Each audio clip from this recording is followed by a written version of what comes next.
Sa ngalan ng Ama, ng Anak, ng Espiritu Santo. Amen.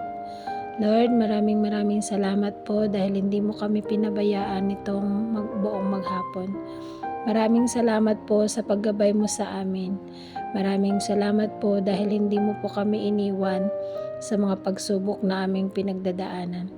Lord, hinihiling ko po sa inyo ang kalakasan ng mga taong nawalan at kalakasan ng mga taong pinanghihinaan.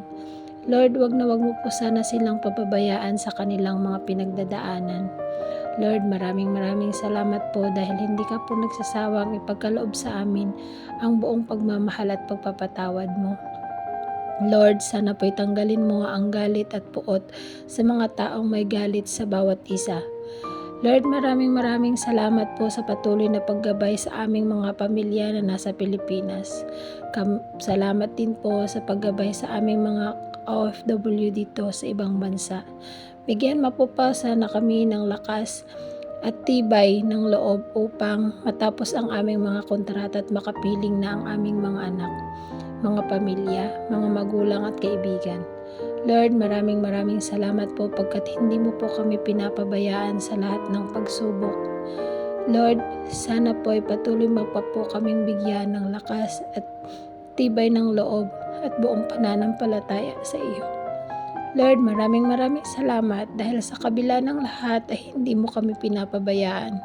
Kami man po ay makasalanan, alam po namin na bukas ang iyong palad upang tanggapin kami ulit sa aming pagbabalik sa iyo. Lord, maraming salamat dahil kahit hindi kami perpekto ay lagi kang nandyan upang unawain at itama kami sa aming mga pagkakamali. Lord, hinihiling ko po ang kaligtasan ng bawat isa sa aking mga ka-OFW at sa aming mga pamilya na nasa Pilipinas o sa kahit saang bansa po. Lord, patawad po sa aming mga pagkukulang. Patawad po sa aming mga pagkakamali. Patawad po sa aming mga kahinaan. Sana po'y bigyan mo kami ng kalakasan upang hindi po kami tuluyang tumalikod sa iyo.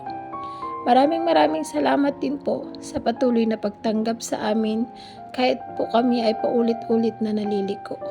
Sa mga taong nadadapa, sana po'y ikaw ang bumangon sa kanila upang tuluyan po silang punta po sa iyo ng diretso.